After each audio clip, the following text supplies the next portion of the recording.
यो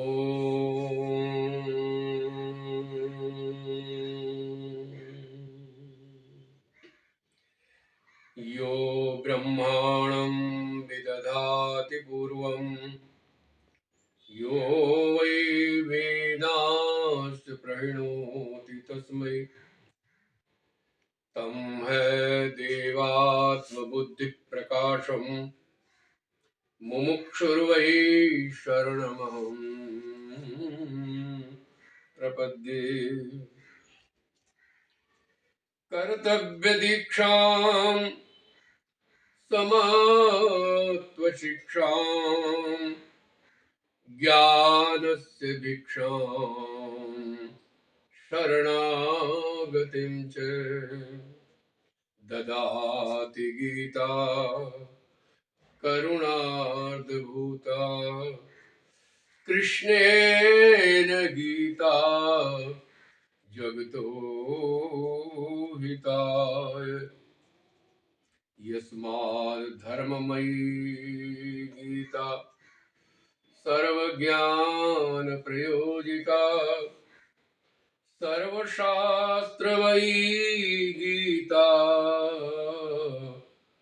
तस्माद् गीता विशिष्यते। ॐ पार्थाय प्रतिबोधितां भगवता नारायणेन स्वयं व्यासेन ग्रथिता पुराणमुनिना मध्ये महाभारतम् अद्वैतामृतवर्षिणी भगवती अष्टादशाध्यायिनी अम्ब त्वम् अनुसन्धदामि सततम् भगवद्गीते अष्टादशाध्यायिनी।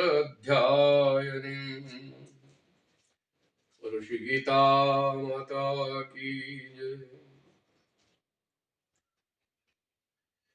श्री गीता जयंती के उपलक्ष्य में श्री गीता जी पर थोड़ी सी चर्चा करने की भक्तों ने प्रेरणा दी है और मेरा भी कर्तव्य है। श्री गीता जी जो सर्वशास्त्रों में सर्वोपरि मानी गई है और ब्रह्म तक जाने के लिए जो सोपानभूत है उसकी चर्चा करनी आवश्यक है। बहुत विस्तार में न जाते हुए गीता का स्वरूप क्या है और गीता की विशिष्टता क्या है इस पर थोड़ी चर्चा करते हैं। अभी कहा सर्व ज्ञानमयी गीता सुगीता कर्तव्या किमन्यै शास्त्र विस्तर। गीता महात्म्य में ये आया है। ब्रह्म विद्या को जानने के लिए अनेक शास्त्रों को पढ़ने की आवश्यकता नहीं, लेकिन फिर भी हमारे यहाँ प्रस्थान त्रयी नाम से 3 ग्रंथों का ऋषियों ने आदेश दिया है कि इनको पढ़िए, तब आपको ब्रह्म विद्या का बोध हो सकता है। प्रस्थान त्रयी में सबसे पहले हम लेते हैं ब्रह्म सूत्र, दूसरे नंबर पर उपनिषद और तीसरे नंबर पर श्री गीता है। ब्रह्म सूत्र श्रवणीय ग्रंथ है। महापुरुषों से, ऋषियों से, तत्ववेत्ताओं से केवल सुनने मात्र से आपको एक विवेक या आत्मबोध या भगवत कृपा की प्राप्ति होगी। केवल सुनना है। उपनिषद ये मननीय शास्त्र है, यानी इसके सूत्रों का मनन किया जाए तब ये समझ में आए। और श्री गीता जी अनुकरणीय कहना चाहिए या निधिध्यासन के लिए कही जाती है। श्रवण, मनन और निधिध्यासन ये 3 तरीके बताए गए हैं उस ब्रह्म तत्व को जानने के लिए। तो ब्रह्म सूत्र तो श्रवणीय कहा गया है क्योंकि बड़े गूढ़ सूत्र हैं, उनकी व्याख्या सबके लिए समझने योग्य नहीं होती है, लेकिन सूत्र मन में बैठ जाते हैं तो उससे आगे आपको उपनिषद में वो चिंतन आपको मिलेगा। उपनिषद में मनन, एक एक मंत्र, एक एक शब्द का आपको मनन करना पड़ेगा, तब वो समझ। खाली गीता के श्लोक याद करने या उपनिषद के मंत्र याद करने से नहीं होगा। उदाहरण के तौर पे एक छोटा सा, वैसे तो पूरा उपनिषद ही ऐसा है। पहली बात तो इनमें केवल 11 उपनिषद जो पहले है, ईशावास्य, कठोपनिषद, केनोपनिषद, प्रश्नोपनिषद, मांडुक्य, ये आदि, छांदोग्योप, बृहदारण्य, ये 11 उपनिषद ही ब्रह्म सूत्र के बोधक है। बाकी तो ऋषियों ने, महात्माओं ने, विद्वानों ने अनेक बना दिए, 108 का वर्णन भी मिलता है। अब मननीय की बात थोड़ा सा करते, मनन कैसे किया जाता है। मैं एक छोटा सा उदाहरण, एक सूत्र, पहला जो उपनिषद माना जाए उसको माना गया ईशावास्योपनिषद। ईशावास्यमिदं सर्वम यत् किंचित जगत्याम जगत, इसमें से भी हम एक शब्द को ले रहे हैं, ईशावास्यमिदं सर्वम। ईश यानी वो परमात्मा, परम पिता परमात्मा। इदम सर्वम, इदम शब्द आया जो हमें दिख रहा है, यानी संसार, जगत, ये सारा जगत जो कुछ भी वो ब्रह्म है। इसलिए ब्रह्म सत्य जगन मिथ्या ये कह करके वेद व्यास जी ने अपने ग्रंथों की शुरुआत की है, कई जगह इसको प्रकाशित भी किया। तो वो इदम सर्वम यानी जो दिख रहा है, यानी शरीर, पशु पक्षी, कीट पतंगे, पेड़ पौधे, सब कुछ इदम शब्द में हम लेते हैं। यह इदम, यह, ये सब कुछ जो कुछ है वही है।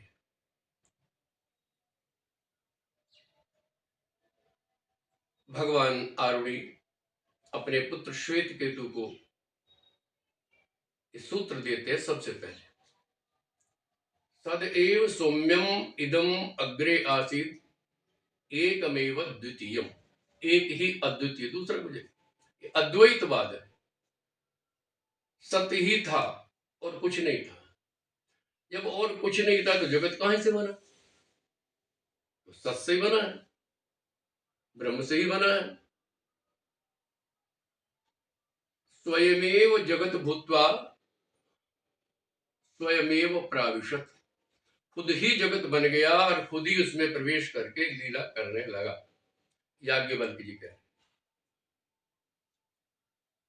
तो ये सब कुछ परमात्मा है और परमात्मा ही इसमें देख रहा है, बोल रहा है, चल रहा है, सुन रहा है। अब आप कहते हो तो आत्मा, देखो उपनिषदों में कहीं परमात्मा का शब्द का नाम नहीं आया, आत्मा ही आया।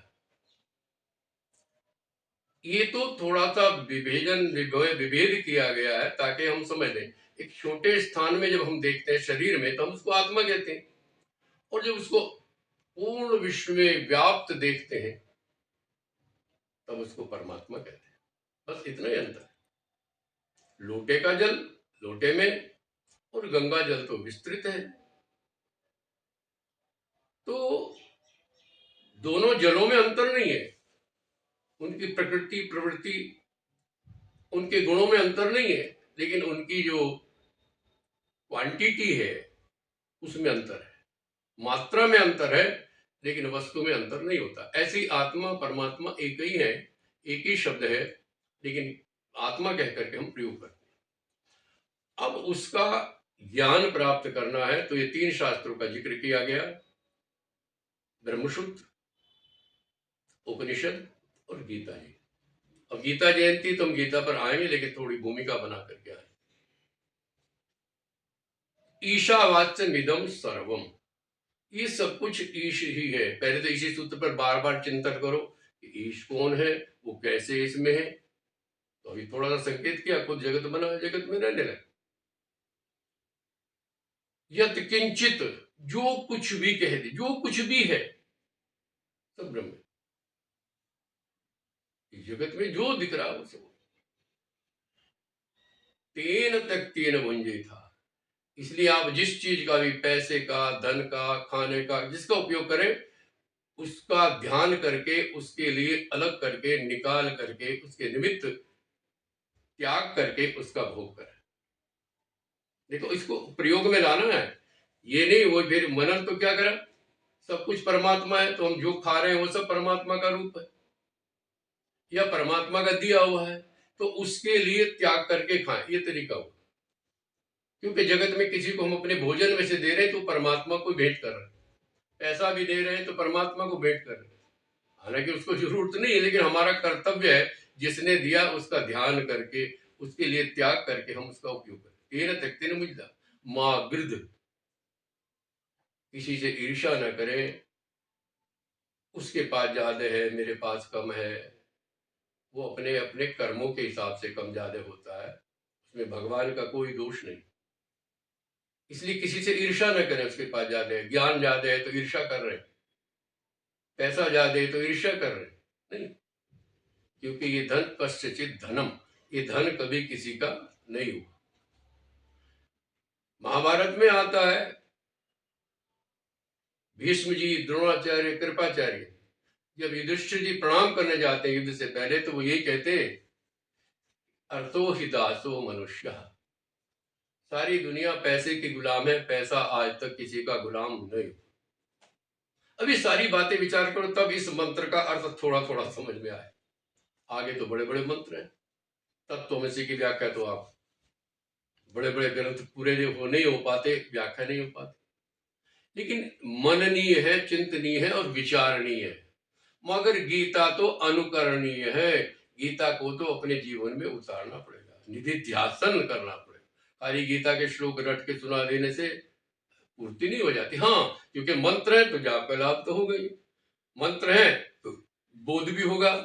और प्रभु इतने कृपालु है, वो कहते ददामि बुद्धि योगम तम, उसको बुद्धि योग दे देते हैं जो गीता को छू भी लेता। पढ़ना तो दूर, छू भी लेगा, अर्थ ना आए तो भी उसको देख लेगा, पलट लेगा, तो भी भगवान उसको कृपा करके बुद्धि योग देते हैं और उसको ज्ञान प्राप्त हो जाता। अब थोड़ा सा विचार करते हैं ज्ञान क्या है। देखो, हमारे वेद के 4 सूत्र हैं। प्रज्ञानम ब्रह्म, यजुर्वेद, ऋग्वेद। प्रज्ञानम ब्रह्म ऋग्वेद का मंत्र,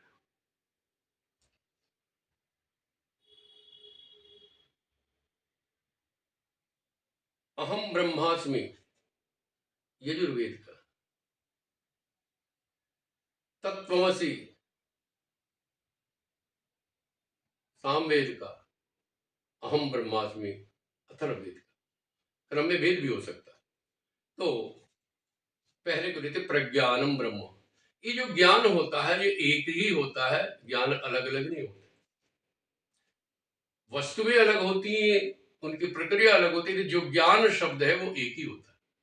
साइकिल चलाने का ज्ञान, रोटी बनाने का ज्ञान, ज्ञान तो ज्ञान नहीं। जैसे परम पूज्य गुरुदेव श्री भिक्षु जी महाराज, श्री गीतानंद जी महाराज कहते हैं, एक टॉर्च होती है और दिखने वाली वस्तुएं अनेक होती। टॉर्च तो प्रकाश तो एक ही होगा, ज्ञान प्रकाश बोलते हैं उसको। प्रज्ञानम ब्रह्म, विशिष्ट ज्ञान, खाली ज्ञान नहीं। ज्ञान तो ये कि ये चीनी है, मीठी होती, बस ये ज्ञान है।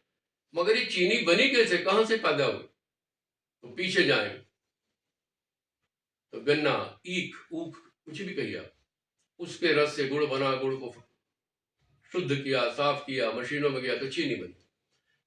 उसकी उत्पत्ति से लेकर आपके सामने आई उस मिठास को जानना विज्ञान कहलाता है। इसलिए भगवान गीता के 9वें अध्याय ज्ञान विज्ञान सहितम, मैं ज्ञान और विज्ञान के साथ तुझे समझा रहा हूं। तो ज्ञान भी और विज्ञान, कैसे इसकी उत्पत्ति हुई, कहां से हुई, ये सब बताना। मैं हूं, सब जानते हैं, इसमें कुछ समझाने की जरूरत नहीं, मैं हूं, सब कहते हैं। मगर मैं क्या हूं ये हम नहीं जानते। मैं क्या हूं इसकी खोज करना विज्ञान है, और ये बिना गुरुओं के, बिना शास्त्रों के नहीं हो। और ये भी मैं बता दूं कि गुरु और शास्त्र का ज्ञान परोक्ष ज्ञान होता है। समझ लीजिए, मैं भी समझाऊंगा परोक्ष अपरोक्ष क्या होता है। अभी ज्ञान की बात हो रही है, तो ज्ञान के लिए प्रमाण जरूरी होता है कि ये ठीक भी है कि नहीं।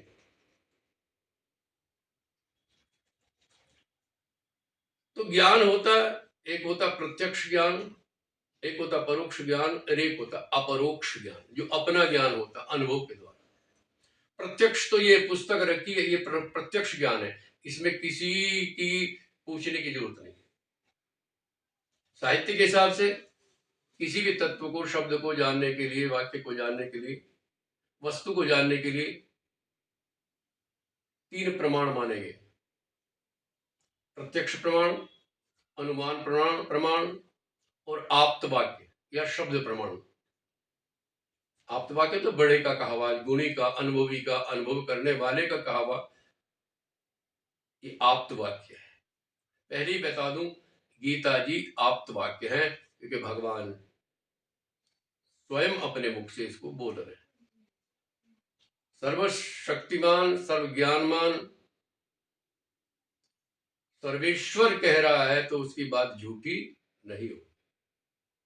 ये आप्त वाक्य है। थोड़ा और समझ ले, प्रत्यक्ष ये किताब है, लेकिन अनुमान का भी जब सामने नहीं है तो कैसे जानेंगे? यदि धुआं कहीं हो रहा है तो आपका अनुमान क्या कहेगा कि कहीं आग लगी, क्योंकि धुआं चिन्ह है, लिंग है। अब लिंग पे लोगों ने अलग अलग अर्थ कर दिए। लिंग कहते हैं चिन्ह को, निशानी को। धुआं आग की निशानी है। कैसे पता लगा? व्याप्ति बलेन गमकम अर्थम लिंगम। व्याप्ति बनती है, कंडीशन बनती है। बचपन से हम देख रहे, माँ जब भी चूल्हा जलाती है धुआं उठता है। बचपन से देखते देखते व्याप्ति बन गई, कंडीशन बन गई, शर्त बन गई कि यत्र यत्र धूमा तत्र तत्र वन्य। जहां जहां धुआं होगा वहां वहां आग होगी। इसको अन्वय भी कहते हैं, क्योंकि सारे शास्त्रों में ज्ञान ब्रह्म को जानने के लिए अन्वय व्यतिरेकाभ्याम लिखा मिलेगा आपको। व्यतिरेक होता है, देखो अन्वय हुआ, जहां जहां धुआं वहां वहां आग है। इसका उल्टा क्या करें? जहां आग नहीं है वहां धुआं नहीं। ये नहीं कह देने का जहां धुआं नहीं वहां आग है, आग नहीं है। जहां आग नहीं है वहां धुआं। ऐसे इसको ब्रह्म में लगा लो। जहां जहां जीवन गति दिख रही है वहां परमात्मा है, और जहां परमात्मा नहीं है वहां कुछ भी दिखाई नहीं देगा। ऐसे इसको अर्थ करें। तो प्रत्यक्ष, अनुमान और आप्तवाद, ये 3 प्रमाण हमारे शास्त्रों में बताए गए। इसके अलावा भी और है, उधर हमने जाएंगे। उपमान, वस्तु, जैसी कोई वस्तु हो तो उसको उपमान कहते हैं। जैसे नील गाय जैसी गाय होती है तो व्यक्ति नील गाय को देखता रहता है खेतों में, तो गाय को समझ लेता है। और एक होता है अर्थापत्ति। ये ज्यादा आप इसको प्रयोग न करें। सोयम देवदत्त, ये देवदत्त है। पीनोयम देवदत्त है, दीवान भुगते। ये मोटा देवदत्त दिन में बिल्कुल नहीं खाता। तो आप क्या कहेंगे? बिना खाए तो मोटा नहीं हो सकता। इसका मतलब ये रात को खाता है। ये अनुमान नहीं, अनुमान से मिलता जुलता है। एक प्रमाण है अभाव। आप कहोगे अभाव प्रमाण? हाँ, ये वस्तु कल यहां थी आज नहीं है, बोलो, उसकी सत्ता तो आपके मन में है। ये गमला कल यहां रखा था आज नहीं दिख रहा, तो आप क्या होगे? यहां गमला था तो भूतकाल लग रहा है आपको, लेकिन ये अस्थि है को प्रकट कर रहा है। था, ये भी प्रमाण है। अब कहीं गया है, कहीं और रखा हो। इधर हम नहीं जाएंगे, तो विस्तृत है, तर्क भाषा, तर्क शास्त्र है, न्याय शास्त्र है। तो अभाव भी प्रमाण होता है। मैंने था को क्यों कहा? क्योंकि आरुणी श्वेत केतु को तदेव सौम्यम इदम अग्रे आसीत, या आसीत मैंने था, पहले सत्य ही था। शंका करेगा, था तो था नहीं, था उसकी सत्ता को बता रहा है कि था, मगर हमें दिख नहीं रहा। ठीक है ना? अभी नहीं दिख रहा, खोजोगे तो मिलेगा। तो अभाव प्रमाण, इसको भी छोड़ दीजिए। और भी किसी भी शब्द को समझने के लिए अविधा, अभिधा, लक्षणा और व्यंजना, ये 3 शक्तियां, मैं इसलिए कह रहा हूं आगे शब्द आएंगे गीता के, वो कैसे समझे जाएंगे। तो अभिधा से, अभिधा होते सीधे दिखना, सीधे सुनना। ये गिलास ला बेटा, तो बेटा गिलास ले आएगा, ये अभिधा है। गिलास रखा है, लेकिन जहां उसका अर्थ ना लगे, वो तटस्थ ज्ञान कहते हैं, तो उसको लक्षणा से समझाया। उदाहरण दे रहा हूं, भाई आपका घर कहाँ, जी हम तो, हमारा घर तो गंगा में है, ठंडक भी शांति, गंगा में तो घर हो नहीं सकता। इसका अर्थ है लगाना पड़ेगा कि गंगा के किनारे इसका घर है, ये लक्षणा से। और व्यंजना में नया अर्थ निकल के आता, उधर भी हमने जाएंगे, साहित्य का विषय। तो गीता में हम चल रहे हैं, क्या देती गीता? कर्तव्य दीक्षाम। जो मैंने मंगलाचरण में बोला उसको थोड़ा सा बोलते हैं, ये कर्तव्य सिखाती है, कर्तव्य की दीक्षा देती है, और समत्व की शिक्षा। समत्व योग है इसके अंदर, समत्व की, सबके साथ समान, दुख सुख हानि लाभ सब में समान दिखाई देना। ये गीता को पढ़ने वाला, गीता को जानने वाला समत्व में रह सकता है। पढ़ने वाला नहीं, इसको अनुभव करने वाला अपने जीवन में। समत्व शिक्षा पढ़िए तो उसको जीवन में उतारिए, सम होकर के रहिए, तब आपने गीता पढ़ी है। यदि आप गीता के ज्ञानी होकर के भी ईर्ष्या कर रहे हैं, लोभ कर रहे हैं, नो, अभी आपने गीता को समझा ही नहीं। जीवन में दिखाई दे गीता, हमने देखी है कहाँ? पूज्य गुरुदेव श्री गीतानंद जी भिक्षु, तपोवन कुटीर हरिद्वार, उनकी कृपा मुझे प्राप्त हुई है। मैंने उनके जीवन को देखा चलते हुए, उनके चलने में, बोलने में, खाने में, सब जगह समत्व और साथ साथ गीता को अनुभव किया। हम तो अभी साधक ही हैं, लगे हैं, धीरे धीरे पहुंचेंगे, ये विश्वास है गीता जी के माध्यम से। तो शब्दों को, शब्दों के अर्थ को पहले समझो। गुरु से, शास्त्र से हम शब्द ले लेते हैं मगर अर्थ नहीं लेते। अर्थ सदगुरु या उसकी कृपा से प्राप्त होता है। प्राप्यते तत्कृपयी, वो शब्द का अर्थ भी मैं एक उदाहरण देना चाहूंगा अभी। तो अर्थ को समझने के लिए किसी शब्द को तो बड़ा चक्कर पड़ जाता है। तो गीता के शब्दों को, अर्थ को समझने के लिए पहले तो मैं ये बता दूं कि गीता केवल महाभारत का ही हिस्सा नहीं। अब आप देखिए, हर गीता के अध्याय के बाद भी लिखा है ओम तत्सत। तत्सत ये पहला मंत्र है हमारे ऋषियों का। शुरू में शिष्य को, दीक्षित शिष्य को यही मंत्र दिया जाता है, और इसी में सारी गीता है, तत्सत, तत्सत। और ये तत् शब्द ही बड़ा व्याख्या है। तत्सवितुर्वरेण्यम, तत् क्यों लगाया भाई? और भी मैं उदाहरण दे सकता हूं, लेकिन जो हम जानते हैं उस पर चर्चा करते हैं। तत्सवितुर, तत् मैंने वो क्या है? सत, तत्सत, वही सत्य है। और यही अरुण ने कहा, तदेव सौम्यम इदम अग्रे आसीत, वही था। अब वही कौन है, इसकी चर्चा अगले एपिसोड में करेंगे।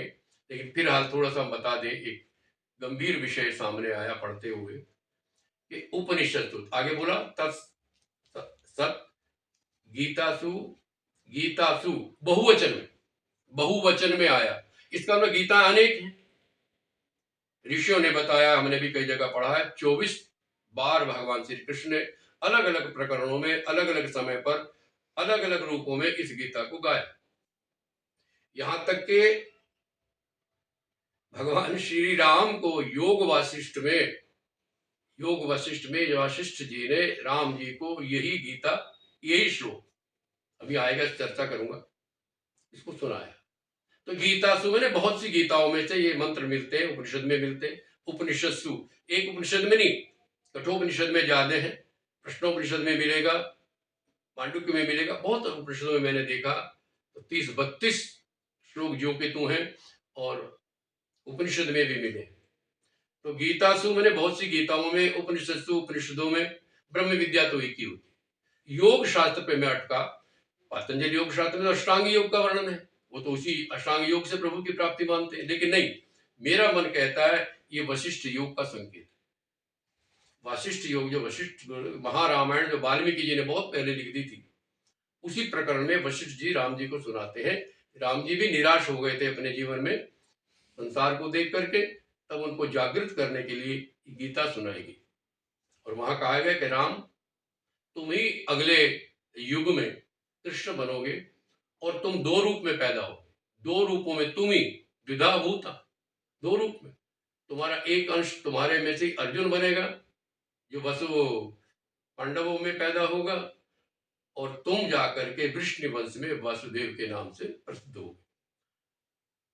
युद्ध के समय पर अर्जुन को विषाद होगा, तब भगवान कृष्ण के, जो आप ही कृष्ण बनेंगे, तो आप कृष्ण रूप में उसको ये अनासक्ति का उपदेश देंगे। उस 52वें अध्याय से 98वें अध्याय तक निर्वाण प्रकरण में, योग वाशिष्ठ में, ये 7 अध्याय मुझे मिले पढ़ते हुए, अध्ययन करते। लॉकडाउन में यही काम किया, तो पूरा योग वाशिष्ठ पढ़ने का मौका मिला, तो उसमें 7 अध्याय मिले। तो उसमें जो गीता के ये 29 श्लोक मुझे मिले, तो मैंने कहा इसको पढ़ना चाहिए, समझना चाहिए। तो समझा, तो उसमें बहुत आनंद आया, और उसमें प्रेरणा से, भगवत प्रेरणा से, मेरा अपना कुछ भी प्रयास नहीं, मैंने किरण खोजा, इसमें मेरा अपना कुछ नहीं, केवल मैंने निकाला है, ढूंढा है। मैंने भी नहीं ढूंढा, भगवान ने, वही ददामी बुद्धि योगम तम, मुझे बुद्धि योग दिया और मुझे दृष्टि में ये आया, और उसी आधार पर एक छोटे से ग्रंथ को लिखने का अवसर मिला। उसका नाम रखा श्री गीता सप्ताध्यायी अनासक्ति योग। 223 श्लोकों में इसको लिया गया है। श्लोक तो ज्यादा है, लेकिन मैंने वही लिए जो गीता से संबंधित है, अनुभव में आने वाले हैं। और इसका अभी अभी गीता जयंती पर इसका अभी नाहन में जाकर के इसका उद्घाटन भी किया, इसका अनावरण किया गया। मेरी इच्छा थी गीता जयंती पर ही, जबकि लॉकडाउन में लिखना शुरू कर दिया था। एक साल में इसको लिखा गया, फिर इसका कॉपीराइट कराने में 1 साल लग गया। तो भगवान की इच्छा थी गीता जयंती के अवसर पर ही सामने आए, तो ये अभी कुछ दिनों पूर्व इसका सब तैयारी हुई है और इसको प्रकाशित किया गया। ये आपके सामने ग्रंथ है, इसको आप देखें। श्री गीता सप्ताध्यायी अनासक्ति योग, वशिष्ठ जी राम जी को सुना रहे हैं। मैं फिर कहता हूं, इसमें मेरा अपना कुछ नहीं, मैंने तो केवल वहां से ढूंढ करके सामने आपके प्रस्तुत किया, और मैंने नहीं किया, प्रभु कराते हैं। एक शब्द मेरे मुंह से बार बार निकल रहा है, ददामी बुद्धि योगम तम येन माम उपयांति ते, जिससे मुझे काम लेना होता है, मैं उसको ऐसा बुद्धि योग देता हूं ताकि उसके माध्यम से वो मेरे पास तक आ सके।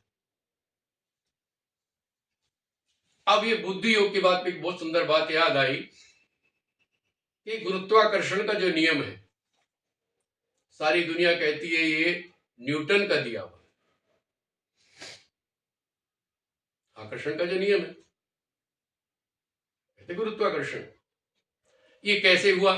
एक बार वो फलों के बगीचे में बैठा था, चिंतन कर रहा था, एक सेब का फल नीचे गिरा। अब क्या हुआ, अरे नीचे क्यों गिरा, ऊपर क्यों नहीं गया?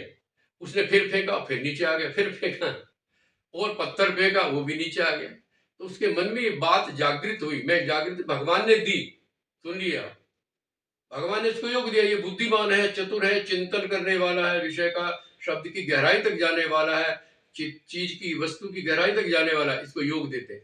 उसने कहा ये कुछ कमाल है, तो उसने गुरुत्वाकर्षण के नियम की पर चिंतन किया, और गुरुत्वाकर्षण का पहला नियम न्यूटन का, दूसरा नियम न्यूटन का, इसी पर आज इतना बड़ा विज्ञान खड़ा हुआ। आप इसको आगे समझे, या आप वैज्ञानिकों का विषय थोड़ा सा मैंने पढ़ा, इसलिए क्या है ये बुद्धि योग, किसको देना है ये उसका चुनाव है। यम वैश्य वृणते तेन लभ्य, उपनिषद में आया, नायम आत्मा प्रवचनेन लभ्य न मेधया न बहुना श्रुतेन यम वैश्य वृणते, जिसे वो चुन ले कि ये मेरे इस काम का है, उसके आगे अपनी आत्मा को खोल देता, विवृते तनु स्वाम, खुद को खोल देता है। तो न्यूटन का अपना कुछ नहीं है, ये भगवान का योग दिया हुआ है, और उसने बना दिया।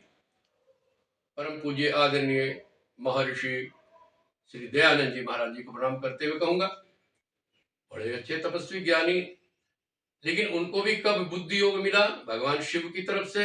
एक चूहा शिवलिंग पे चढ़ गया, उनके मन में भाव जागा कि भगवान कैसा जो चूहे को नहीं हटाता। इसमें कोई तर्क नहीं है, मैं कोई विरोध नहीं कर रहा हूं, पहले समझ लीजिए इसको, फिर उसके बाद कोई चर्चा करें। तो ये जाग गया और उन्होंने कहा ये तो सब अनर्थ दिख रहा है, तो बेकार की बात है, ये सब पाखंड है ये। और उन्होंने बहुत बढ़िया काम किया, क्योंकि सनातन धर्म नीचे जा रहा था, इस पाखंड की वजह से लोग आलोचना कर रहे थे हमारी, तो उन्होंने इस पाखंड को खंडन करके जो बेकार की बातें थी उनको हटाया। लेकिन ये नहीं कि परम तत्व को, शिव परम तत्व है। देखो शिव पुराण की बने कथाएं हमने की है, तो उसमें शिव और शंकर का भेद किया गया। अब बहुत लंबा विषय हो जाएगा। देखो ब्रह्म तो सर्वत्र व्याप्त है, ये पहले से कह रहे हैं, सदैव वो सत है, ब्रह्म का नाम सत है, एक है, ठीक है ना, बहुत से नाम है, लेकिन एक और सत्य की मैं चर्चा करता रहूंगा। तो वो ब्रह्म तो संपूर्ण है, लेकिन उसके एक अंश में जहां माया आ जाती है, त्रिगुणमयी है तो व्याप्त, लेकिन प्रकट होती उसके एक अंश है। एकांशेन स्थितो जगत, भगवान खुद कह रहे हैं। लक्ष्मी नारायण का चित्र देखिए, नारायण लेटे और लक्ष्मी उनके चरणों में, यानी कि एक अंश में प्रकट हो रही है। इसको इस चित्र पे ध्यान दीजिए, हर जगह का कोई ना कोई अर्थ है। तो दयानंद जी के मन में ये प्रेरणा जागी कि इसको ये व्यर्थ जगह, चौराहा पूजने लगे, फलाना पूजने लगे, पेड़ पूजने पे भी चर्चा करते, लेकिन वो थोड़ा मैं नहीं मानता हूँ। तुलसा जी में पारा होता है, सारे रोगों की दवा है। यदि पारे का ठीक शोधन कर लिया जाए तो दुनिया में कैंसर भी नहीं रहेगा। कोरोना की तो बात किया, ये भी 1 मिनट में साफ है। पीपल में हर समय ऑक्सीजन उत्पन्न होती है, आप सब जानते हैं। अभी कोरोना में बहुत से लोगों ने जब ऑक्सीजन नहीं मिली, पीपल के पेड़ के नीचे लिटा दिया और वो स्वस्थ रहा। इसलिए इनको मान्यता मिली है, पीपल को, तुलसा को। पीपल के नीचे दूध से मिश्रित जल डाला जाए, ओजोन नाम की गैस, प्रैक्टिकल करके देखिए। तुलसा के पत्ते का लैब में करिए प्रयोग, आपको उसके अंदर मरकरी जरूर नजर आएगा, बहुत थोड़ी मात्रा में, जैसे पालक में आयरन होता है, ऐसे आप इसको चिंतन करिए। तो ये बुद्धि योग उनको दिया गया, ये काम महर्षि दयानंद जी को करना है, ये काम न्यूटन को करना है, और थोड़ा सा काम मेरे से लिया है कि उस शिष्ट योग में मेरा ध्यान पड़ा है, इसलिए। ठीक है जी, तो ध्यान पड़। अब इसमें क्या है, मैं एक शब्द की व्याख्या में आपसे थोड़ी सी चर्चा करना चाहूंगा। गीता पढ़ते हुए 10वें अध्याय में भगवान ने अपनी विभूतियों का वर्णन किया, लगभग कम से कम भी 70 के लगभग होना चाहिए, और उससे पहले भी 7वें अध्याय में बिना कहे 10-11 जगह अपनी विभूतियों को उन्होंने बताया है। तो वहां सबका वर्णन जब किया तो उन्होंने हर जगह जिसका भी कहा कि मैं यहां हूं, तो उसकी उत्पत्ति नहीं, उसके वंश का वर्णन किया। अब देखिए, मैं ज्यादा पूरा नहीं बोलूंगा। कहां कहां अश्वत्थम वृक्षण, वृक्षों में मैं अश्वत्थ हूं, नागों में वासुकी हूं, नदियों में गंगा हूं, सबकी उत्पत्ति का, सबके वंश का वर्णन किया, और अपने वंश का वर्णन करते हैं, वृष्णिनाम वासुदेवोस्मि, वृष्णि वंशियों में वासुदेव है। लेकिन एक शब्द उसके बाद आया था, पवन पवतास्मि राम शस्त्रभृताम अहम, राम शस्त्रभृताम अहम। यहां ये नहीं कहा कि राम कौन था, क्योंकि हमारे यहां 3 राम हैं, बोलो, बलराम, परशुराम और दाशरथी राम। 3 ही भरत हैं। एक जड़ भरत, जिनसे हमारे नाम, देश का नाम भारत यहीं से पड़ा, पहले अजनाव था, अब लोग तो खाली शकुंतला से बताते। लेकिन एक दुष्यंत का पुत्र भरत, और एक राम के भैया भरत, 3 भरत है, 3 ही राम है, 3 ही अर्जुन है, और 3 ही कृष्ण है। इस पे हम विस्तार से चर्चा फिर करेंगे। लेकिन यह कौन सा राम है, शस्त्र वृताम। तो यहां ये शब्दार्थ को समझिए जरा सा, ध्यान कहां पड़ा कि राम शस्त्र वृताम, ध्यान दिया, शस्त्र और अस्त्र में फर्क होता है। जो फेंक कर चलाया जाता है, प्रक्षेपास्त्र कहते, उसको कहते थे अस्त्र, और जो हाथ में पकड़ के चलाया जाता तो कहते शस्त्र। तो मन में क्या विचार प्रभु ने जगाया कि ये कौन से राम है, ये राम तो अस्त्रभृत होने चाहिए, क्योंकि इनका मुख्य अस्त्र क्या है, धनुष बाण, यानी कि तलवार नहीं चलाते समय पे। लेकिन अके राम पाणु महासायक चारु चापम, ये साहचर्य है धनुष का राम से। परशुराम वो शस्त्रवृत है, फरसा उनके हाथ में रहता, फरसा बाण वो भी चलाते हैं, लेकिन फरसा से। और बलराम जी हलायुध है, सबके आयुध है। साहचर्य एक नियम बताऊंगा अभी, साहचर्य हो सकता है अगले उसमें आपको दें। तो साहचर्य का नियम होता है। तो ये कौन से राम है, इस पर चिंतन शुरू हुआ। तो बहुत जगह पढ़ा और पढ़ने के बाद देखा गया, महाभारत को पढ़ना पड़ा उसके लिए सारा। तो उस महाभारत में 2 जगह ये शब्द आया है। वहां आया राम शस्त्रभृतांबर, राम शस्त्रभृतांबर।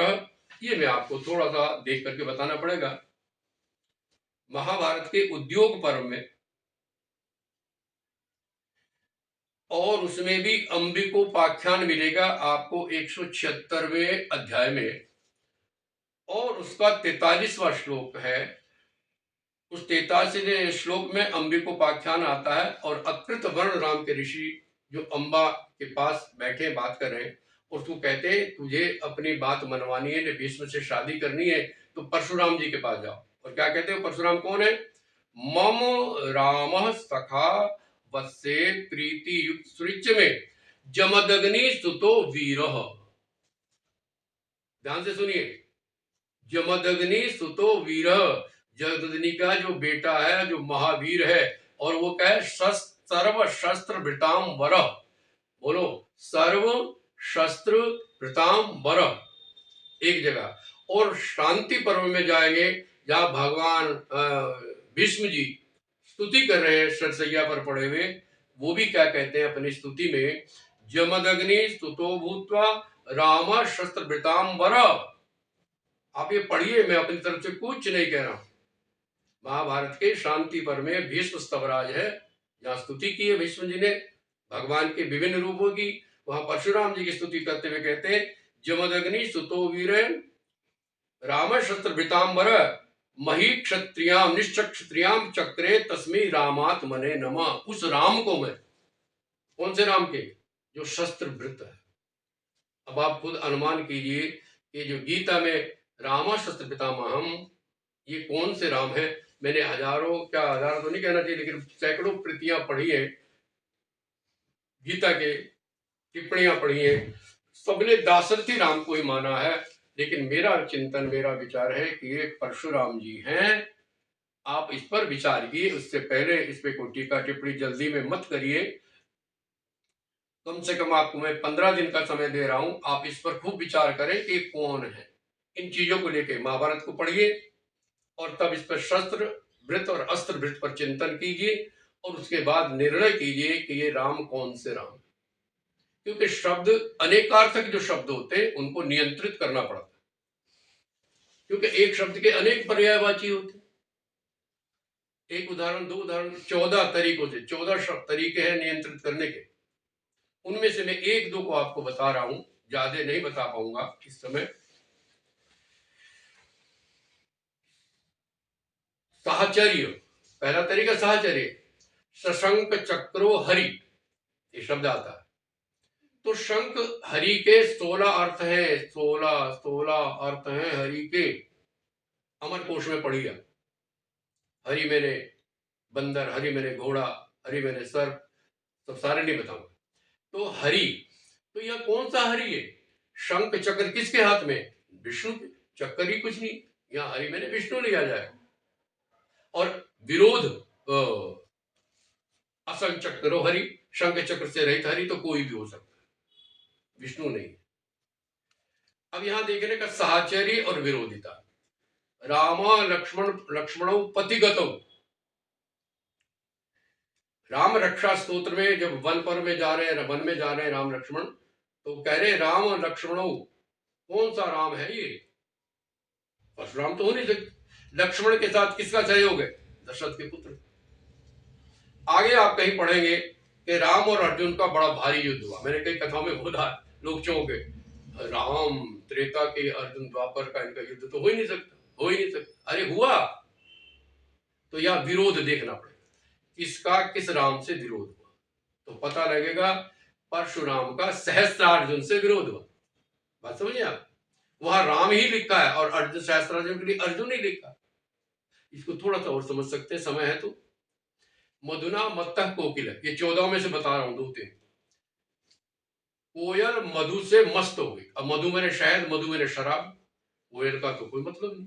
लेकिन यह काल देखो, कौन सा काल है? किस काल में श्लोक लिखा गया, इस श्लोक में आया तो पता लगेगा ये मधुमास में लिखा गया। तो यहाँ मधु का अर्थ मधुमास है। वो यार मधुमास में मस्त होके चिल्लाती, साफ अर्थ, शराब और दोनों अर्थ कट गए, यहाँ कंट्रोल हो गया ये शब्द मधु में। एक और स्थाणु भव भवच्छिदे, यदि तुझे संसार से पार जाना है तो ठूंठ की पूजा कर। स्थाणु कहते हैं ठूंठ, नहीं पेड़ काट दिया उसकी लकड़ी बची तो उसको ठूंठ कहते हैं। तो ये ठूंठ की पूजा कर भैया, तू भवसागर से पार हो जाए। तो आपको कही तो गलत है, अर्थ नहीं बैठ रहा, तो स्थाणु के अर्थ देखने पड़ेंगे। तो अब शिव के नामों में देखो स्थाणु आता है। यदि आप कुरुक्षेत्र गए हो, वहां एक मंदिर है स्थानेश्वर, पेवा की तरफ जाते स्थानेश्वर मंदिर है। स्थाणु मैंने शिव, यदि तुझे भवसागर से पार जाना है, स्थाणु मैंने शिव की पूजा कर, तेरा भव छूट जाए। आप समझिए ना, कई अर्थ होने पर एक अर्थ को नियंत्रित करना पड़ता सब जगह। जैसे मैंने अभी गीता में राम शस्त्र, शस्त्र और अस्त्र को पकड़ा, तो यह क्या देखा, विरोध किसका, परशुराम अर्जुन का विरोध है, और परशुराम अस्त्र वृत्त है, राम अस्त्र वृत्त नहीं शस्त्र वृत्त है, ऐसा मेरा विचार है।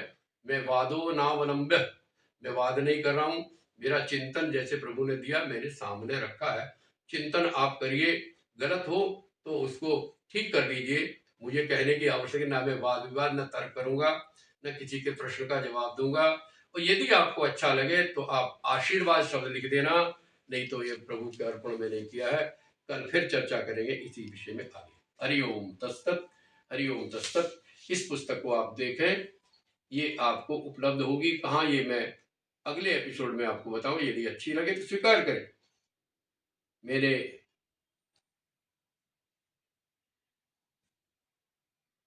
अन्य कई विद्वानों को भेजने की चेष्टा की है, और गिरिता पेरेस गोरुक को भी भेजा है मैंने। यदि वो दोबारा देखे, मैं फिर प्रयास करूंगा भेजने की, तो वो इसमें अच्छा लगे तो इसको वो स्वीकार करें। छपवाने के लिए मैंने कहूँ चाहे तो छपवा, सर्वाधिकार सुरक्षित हो चुकी है किताब, फिर भी मैं गीता प्रेस को अनुमति दे सकता हूँ कि वो अपने पास से छापे। यदि अच्छी लगे, यदि सदुपयोगी हो तो इसको वो छाप सकते हैं, हो सकता है।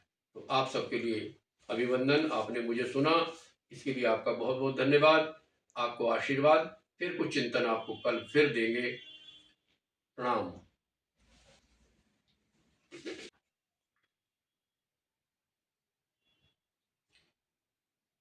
कृपया ये पुस्तक यदि आपको प्राप्त करनी है तो हमारा एक चैनल है शाश्वत चैतन्य, फिर बोल रहा हूँ शाश्वत चैतन्य नाम का एक चैनल बनाया गया है, हमारे शिष्यों ने बनाया। हमें तो इच्छा नहीं है कि हम प्रचार करें, लेकिन ये बनाया है। तो शाश्वत चैतन्य पर आप इस पे कमेंट कर सकते हैं, विवाद नहीं, कमेंट कर सकते हैं जो आपको अच्छा लगे।